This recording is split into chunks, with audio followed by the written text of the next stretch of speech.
Volodymyr Zelensky multiplie les tentatives de rapprochement avec l'Afrique, ce qui n'est pas toujours vu d'un bon œil.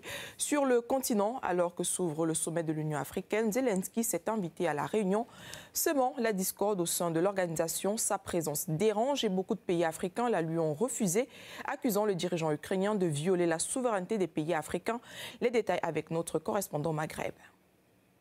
C'est une présence loin de faire l'unanimité, celle de Volodymyr Zelensky au 38e sommet annuel de l'Union africaine qui s'est ouvert à Addis Abeba, capitale de l'Éthiopie. Selon un courrier consulté par RFI, Volodymyr Zelensky aurait été invité par le président de la commission de l'UA à s'adresser en visioconférence aux chefs d'État africains lors du sommet qui débute samedi 15 février. Une invitation loin d'être chaleureuse ni spontanée vu que c'est Zelensky lui-même qui souhaite s'inviter à l'événement. Une invitation à la demande du président ukrainien, comme il est précisé dans ce même courrier. Une initiative qui a provoqué l'indignation et même la protestation de plusieurs pays africains, à l'instar de l'Angola, dont le président Loureiro doit prendre la présidence tournante de l'organisation dès samedi. Réagissant à cette participation, un diplomate angolais a même dit qu'il est impossible pour M.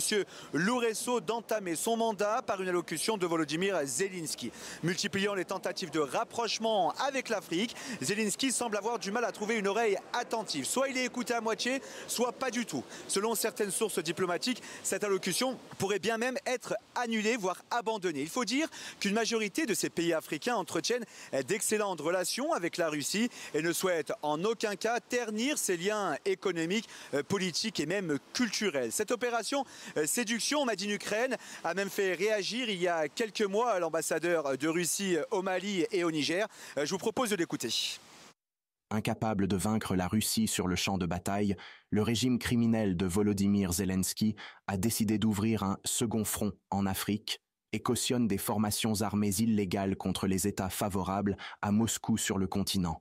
Dans beaucoup de pays du continent, l'Ukraine n'est pas vue d'un bon œil. Certains l'accusent même de violation de la souveraineté des pays africains. Le Mali, par exemple, avait annoncé en août 2024 la rupture de ses relations diplomatiques avec le régime de Kiev après les aveux d'un haut responsable ukrainien de l'implication de Kiev dans les attaques meurtrières des séparatistes et des djihadistes contre les forces conjointes de l'armée malienne et de la SMP Wagner. Écoutez. Rupture avec effet immédiat des relations diplomatiques entre la République du Mali et l'Ukraine, cette dernière dont les destins sont malheureusement confiés à des pantins confondant la scène internationale et la scène de théâtre. 2.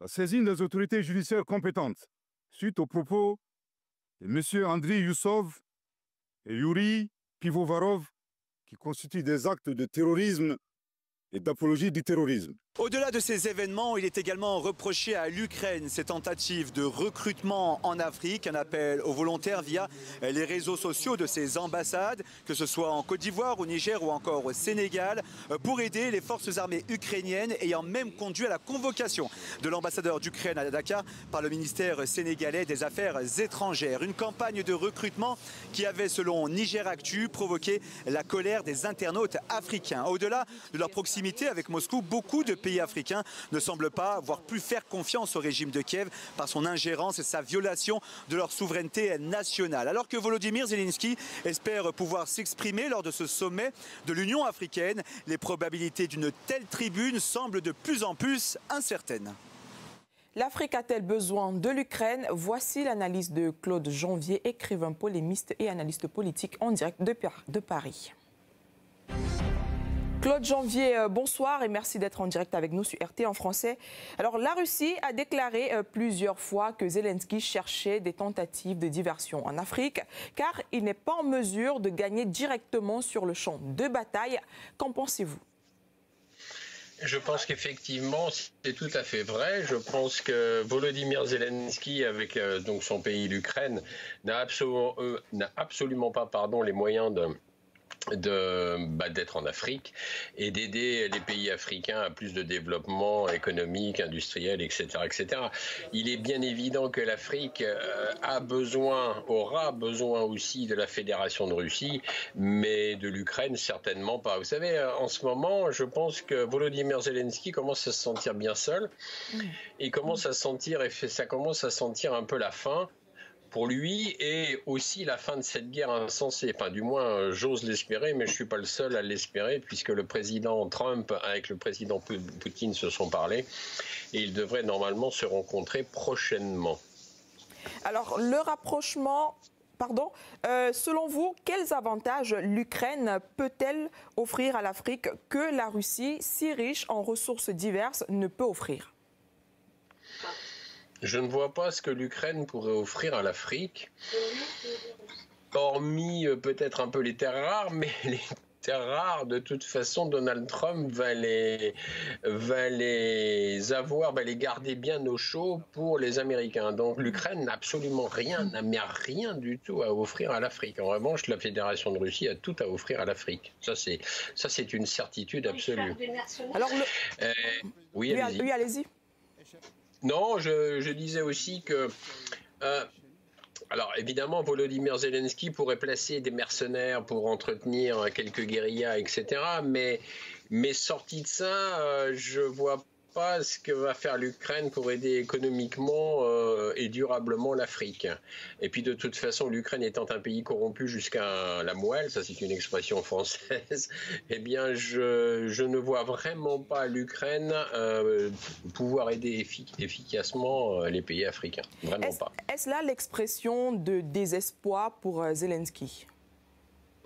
Ah, totalement. Là, vous savez, ça commence à sentir le roussi. Ça, c'est une expression française aussi.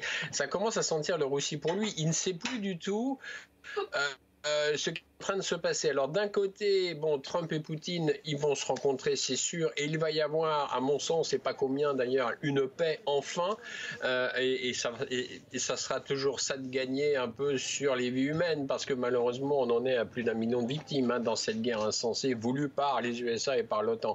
Alors après, le seul soutien que Volodymyr Zelensky semble avoir pour l'instant, et c'est malheureux d'ailleurs, c'est de la part des dirigeants européens. Il y a une fronde en ce moment, surtout de la part du Premier ministre anglais et du président français, M. Emmanuel Macron, pour tenter de se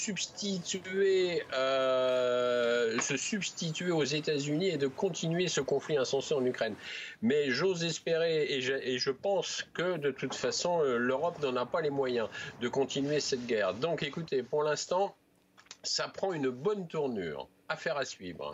Alors ça veut dire à vous écouter que le rapprochement avec Zelensky est inutile pour l'Afrique compte tenu du soutien de Kiev au terrorisme et au recrutement même de volontaires africains pour la guerre en Ukraine, selon vous? Totalement inutile. Effectivement, vous venez de très bien le résumer. Je pense que de toute façon, c'est totalement inutile. L'aide de l'Ukraine, l'aide supposée ukrainienne à l'Afrique, on ne pose même pas la question. Ça va ne servir strictement à rien, à part entretenir des guérillas.